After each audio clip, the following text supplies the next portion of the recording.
disinfect you inside the Supreme Court. Abortion was wrong, but is it unconstitutional? Let's go make history. First Monday, series premiere CBS Tuesday, January 15th. Journey home. The body of the first American killed in Afghan combat arrives in Germany. In custody, a top al-Qaeda leader is captured in Afghanistan. Tough talk on taxes from President Bush. And cars and the economy. Is the surge in new auto sales running out of gas?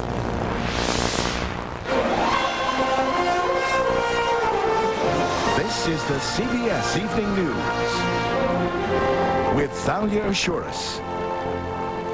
Good evening, everyone. 90 days into the war against terrorism, President Bush today said progress has been made, but that the war has entered a dangerous phase. The progress, a top al-Qaeda leader is in custody. A tragic measure of the danger, the body of the first American soldier killed by hostile fire there is headed home. We begin with that story, and Randall Pinkston. Ramstein Air Force Base, the first stop in the final journey home for Sergeant First Class Nathan Ross Chapman, the first American soldier killed by hostile gunfire in Afghanistan. In Texas, his parents, grieving but intensely proud, praised their son's love for his country. We know that that's part of what freedom requires, and I chose to serve in the military, and that was his choice, and all I can say is he died doing what he enjoyed doing. Chapman enlisted in 1988 after high school, joined the Army's elite special forces, the Green Berets. He had served in Panama, the Gulf War, and Haiti. He was married with 2 children, a daughter 2 years old, a son age 1. He had been through so many things, so many actions, and I guess I came to think that nothing would happen to him. I was wrong. Chapman was ambushed near the town of Gardez, just west of Tora Bora, after a meeting with pro-U.S. Afghan tribal leaders. It was near the same area where U.S. jets bombed an al-Qaeda training camp earlier in the week. A CIA officer traveling with Chapman was wounded and airlifted from the area. His name has not been disclosed. Based at Fort Lewis, Washington, Chapman was a communications expert who volunteered for the mission. He was popular with fellow soldiers. He always made you laugh. He always, no matter how bad it sucked, he'd make you laugh. U.S. officials say Sergeant Chapman and the CIA officer were the only Americans in the area at the time of the ambush. None of the Afghan allies traveling with them were injured. By the time American military backup arrived, the attackers were gone. Chapman becomes the 12th American killed in this conflict, stark reminders of the ever-present danger in the war on terror. Randall Pinkston, CBS News, New York. Hopes that U.S. and other forces were close on the heels of fugitive Taliban leader Mohammed Omar faded considerably today. The trail apparently has gone cold. With the latest, here's Cynthia Bowers in Kabul. When Afghan intelligence chief Haji Gul Lalai held up this book he says belongs to Mullah Omar, he guaranteed the Taliban leader would not escape his forces. That was yesterday. Today, his office acknowledged Omar is missing. And tonight in Kabul, the spokesman for the foreign ministry admitted Omar could be anywhere. And we know that he's on the run, that he eventually will be captured or either dead or alive, I guess. For more than a week now, Afghans heading up the hunt for Omar have claimed to know where he was holed up and said they were negotiating his surrender. Now the world's second most wanted man appears to have vanished, and there is still no word on the whereabouts of the first, Osama bin Laden. The commander of the U.S. military operation says he thinks one reason for that is a culture where bribes have long bought safe passage. Is it possible that some of these people may have taken money or for some other reason may have permitted personalities that we're interested in to leave a local area of combat? Yes, that's also possible. One who didn't get away is the Taliban's former ambassador to Pakistan. Abdul Zaif was deported from there today, as was the chief of bin Laden's terrorist training camps, who's now being held at this prison built by Marines in Kandahar. The American presence in Kabul was firmed up today with the arrival of the new U.S. envoy. A native of this country, Zalmay Khalilzad, brings with him 20 years of experience in Afghan-American relations and a promise that America's commitment to this war won't end until terrorism is eliminated. Cynthia Bowers, CBS News, Kabul. And the U.S. may be moving closer to eradicating the al-Qaeda network in Afghanistan. But in the eyes of most Americans, the ultimate success of the war may depend on capturing Osama bin Laden. Bob Orr reports. 3 months of bombing have obliterated al-Qaeda terrorist camps, destroyed cave bunkers, and reduced the Taliban to a battered government on the run. But the U.S. war on terrorism has not delivered the terror mastermind Osama bin Laden. We don't know where bin Laden is. I mean, we've been pretty honest about that. It's possible, military commanders say, that bin Laden could still be hiding in a cave, one of the 8 known terrorist camps U.S. Special Forces have yet to check. He could be dead, or may have fled Afghanistan under the protection of a local warlord. Still, an all-out search goes on. Because as long as he's alive, as long as he's a symbol, we will not have even begun to finish this war, because he has to be part of any solution. In launching the war, President Bush was careful not to make bin Laden a personal focus. Our enemy is a radical network of terrorists and every government that supports them. But the president saying he wants bin Laden dead or alive now ties his fate to the success of the war. It is important for the purposes of the message we're sending to the rest of the world that the enemy leaders be captured or killed, or both, and that there be no confusion as to what were the consequences of taking on the United States. Polls continue to show an overwhelming majority of Americans backs the Afghan war effort and understands winning it could take a long time.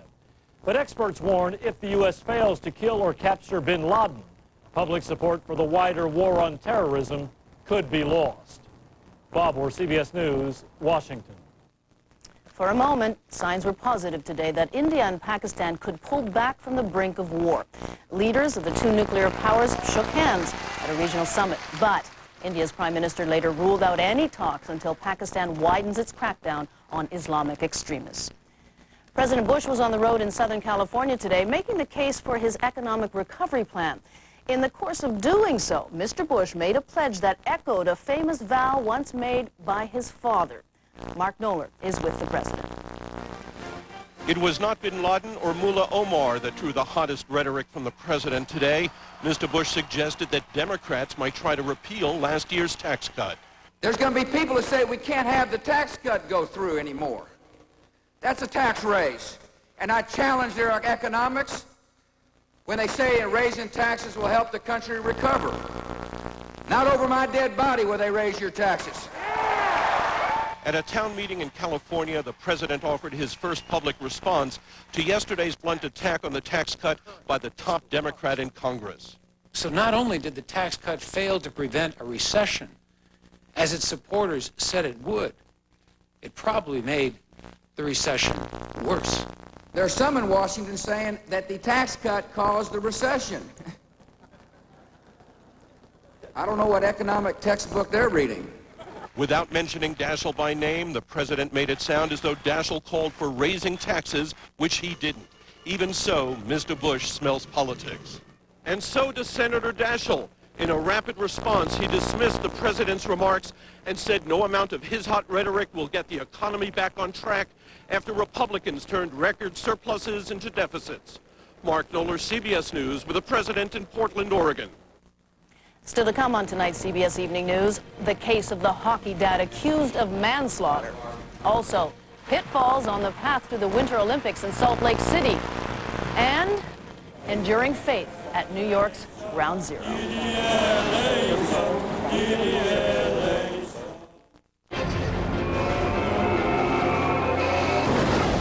It responds to the power of your voice. It lets you focus on the road ahead. OnStar Personal Calling. Call Commissioner Gordon. With the safety of hands-free dialing, you can concentrate on more important things, like driving. Gordon here. I'm on my way. You could win a walk-on part in the next Batman movie or an OnStar-equipped vehicle. Go to OnStar.com.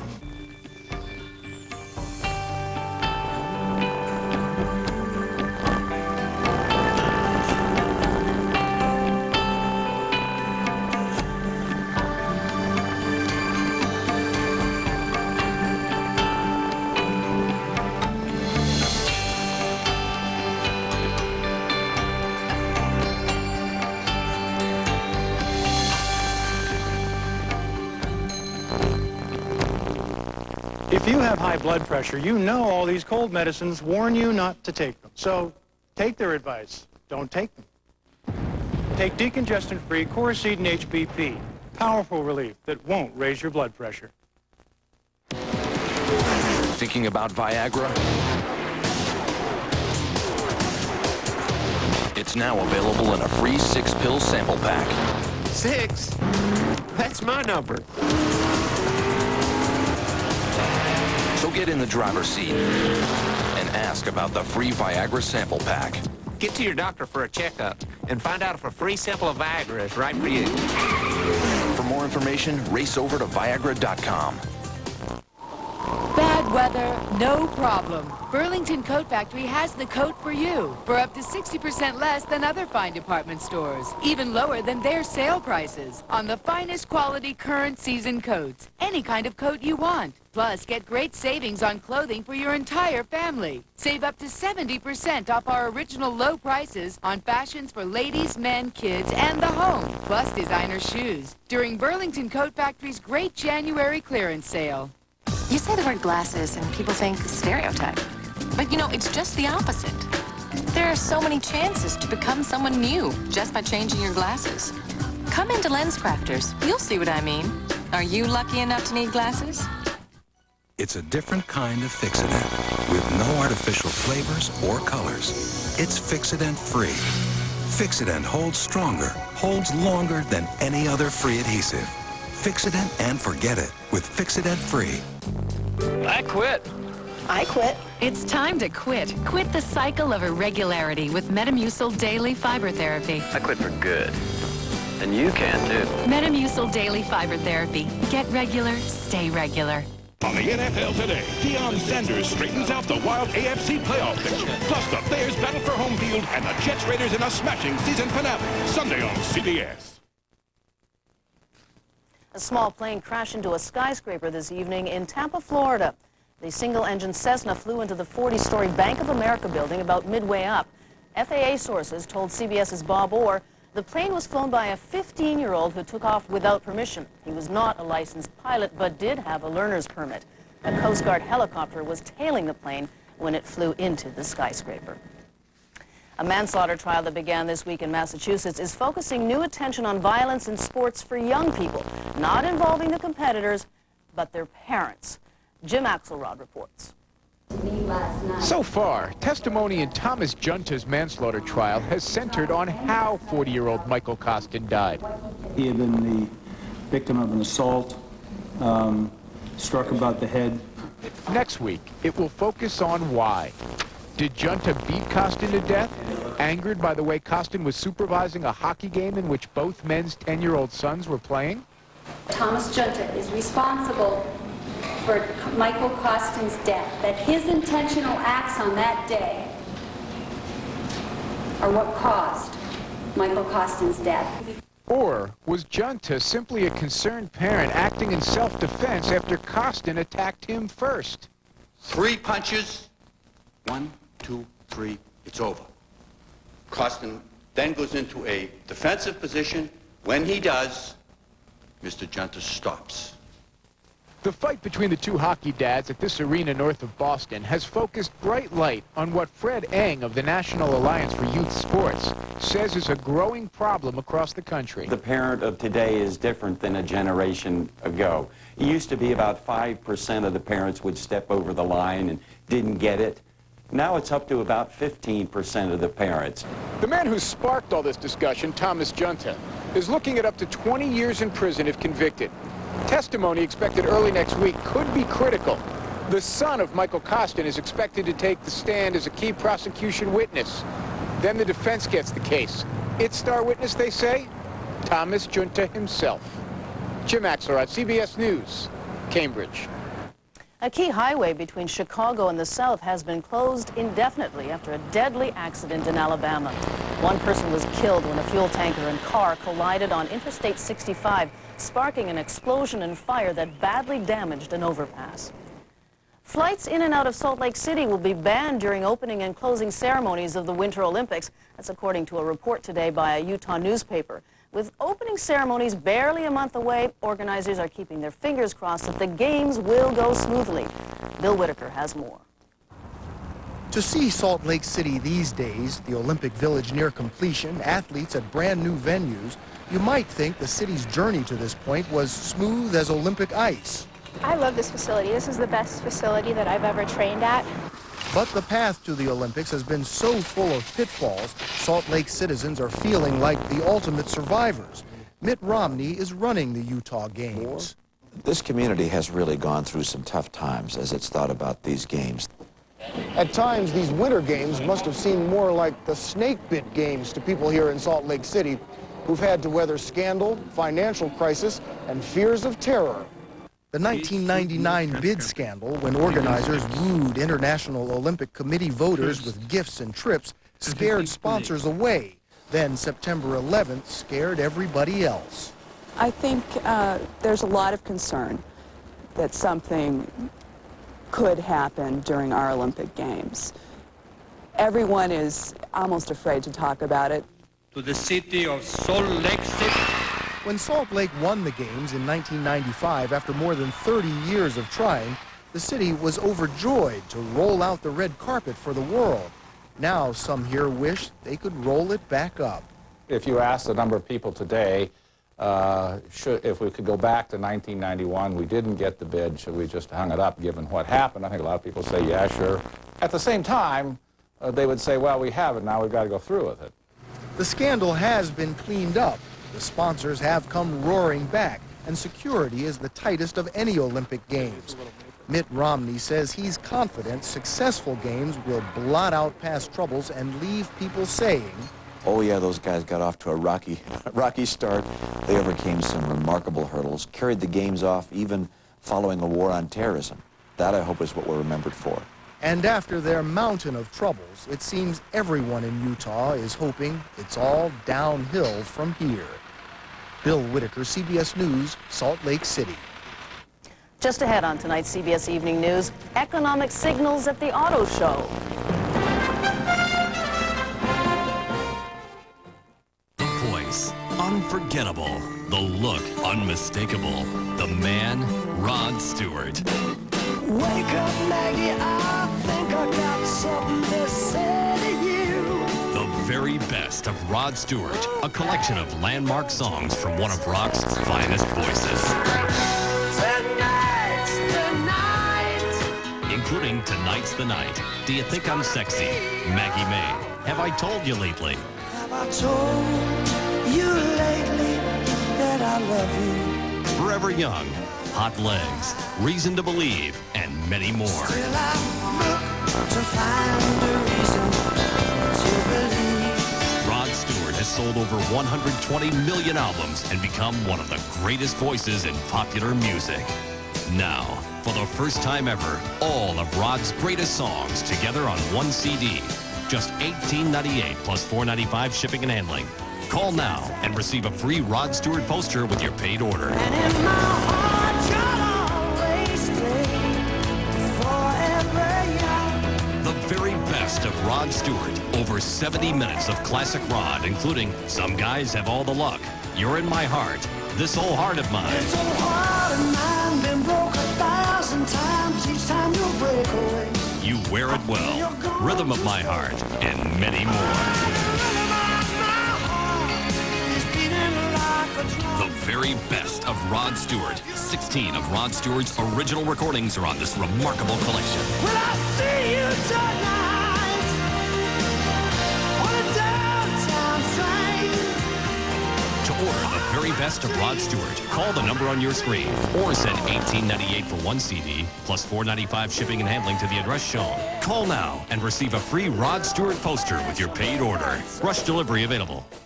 Gee, these roses don't look too rosy. Sometimes Mother Nature needs a little help. Like when Raymond's constipated. Marie! I give him Phillips. It works like nature intended, gentle and stimulant-free. Unlike other overnight laxatives that contain stimulants which can cause discomfort and cramps. Phillips helps his body work more naturally to relieve constipation so comfortably, he's his usual rosy self. Not like these flowers. Sometimes Mother Nature needs a little help. Phillips, the comfortable way. Does our economy need a boost? We'll talk to White House economic advisor Lindsay, market analyst Cohen, and New York Times columnist Friedman on Face the Nation Sunday. While President Bush was speaking out on economic policy today in Southern California, a key indicator of where business may be headed was opening nearby. The Los Angeles Auto Show. Where the automobile industry is and where it might be going are the focus of tonight's Weekend Journal. Doesn't get much better. Despite a recession and economic uncertainty following September 11th, the auto industry had its second best-selling year in 2001. It was also the first time that trucks, which include sport utility vehicles, outsold passenger cars. In all, 17.2 million vehicles rolled off dealer lots last year, down slightly from the all-time record of 17.4 million units set in 2000. Consumers disappeared from the showrooms after September 11th, but aggressive marketing tools such as 0% financing and rebates helped prop up sales. GM, which led the pack in offering interest-free financing on many of its vehicles, says December sales jumped 7% from a year ago. Ford was up 0.3%, and Chrysler up 6%. It looks to us like 700,000 to 800,000 additional cars were sold in 2001 because of these remarkable incentive programs. But these programs may end up hurting the automakers' bottom lines. It's estimated that each loan cost the auto companies about $2,300 in lost interest payments. That 0% financing is bought down by the manufacturers themselves, so profitability is going to take its toll.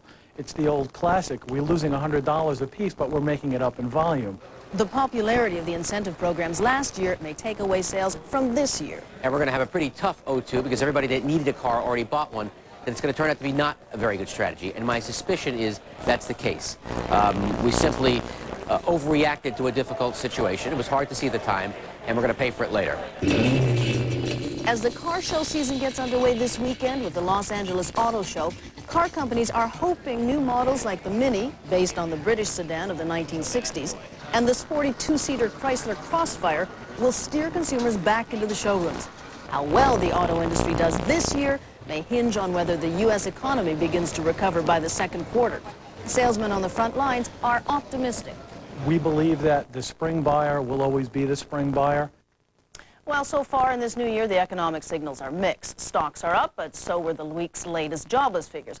On the other hand, unemployment is a so-called lagging indicator, meaning that the recovery may already be underway. We'll be back. Where is that? Heartburn.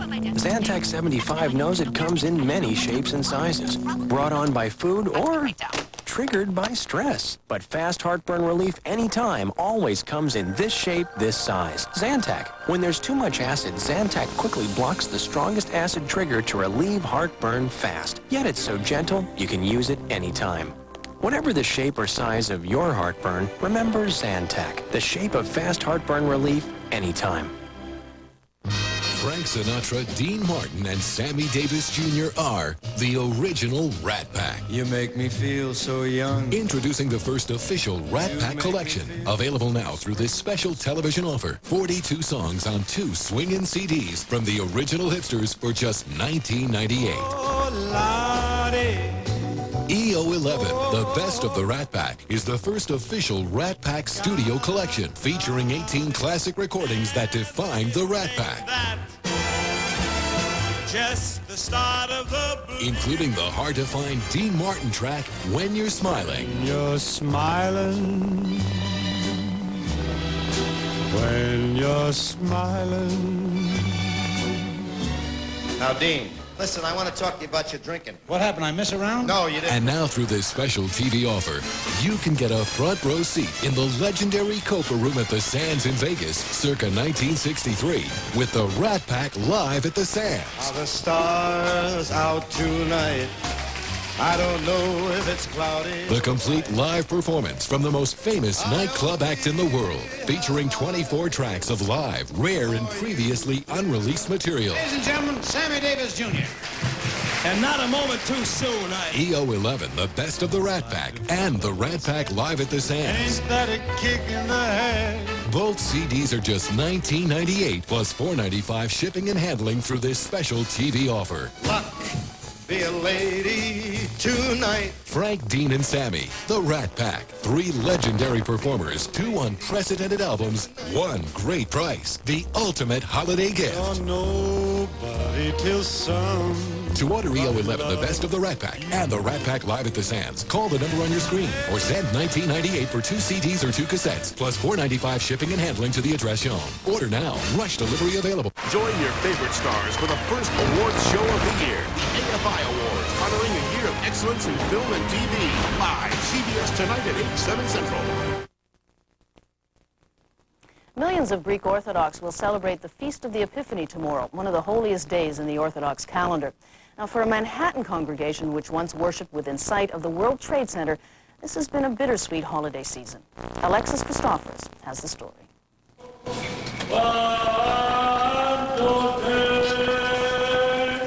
A congregation without a home prays these days inside this Greek Orthodox church in Brooklyn. Its spiritual home was St. Nicholas Church in Manhattan, crushed when one of the World Trade Center towers crumbled, burying the little building 20 feet underground. I come to the corner and I look for to see my church as they stand up. I don't see nothing. And I felt very, very bad. I was crying like a baby, really. Once in the shadow of the World Trade Center, it was a lower Manhattan landmark for 80 years. Days after the disaster, spiritual leaders of the Greek Orthodox Church visited the site where St. Nicholas had stood and prayed.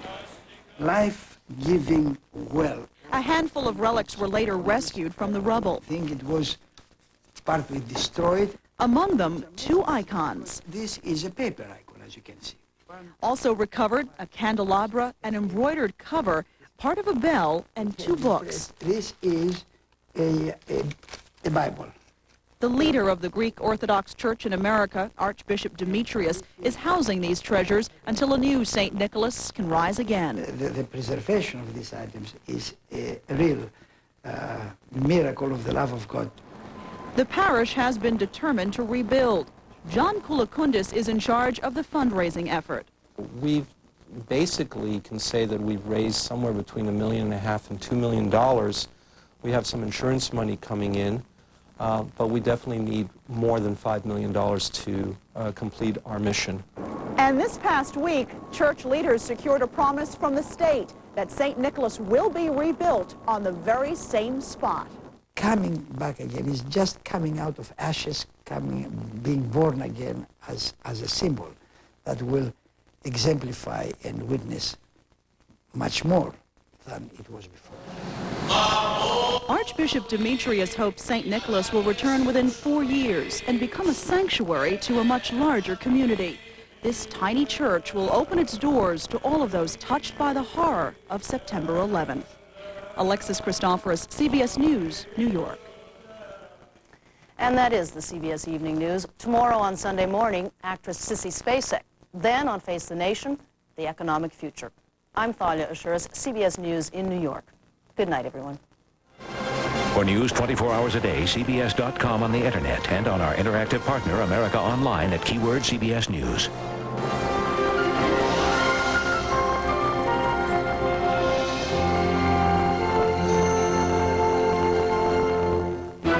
Sissy Spacek takes the spotlight for her movie performance In the Bedroom, plus The Curse of the Volcano, this Sunday morning.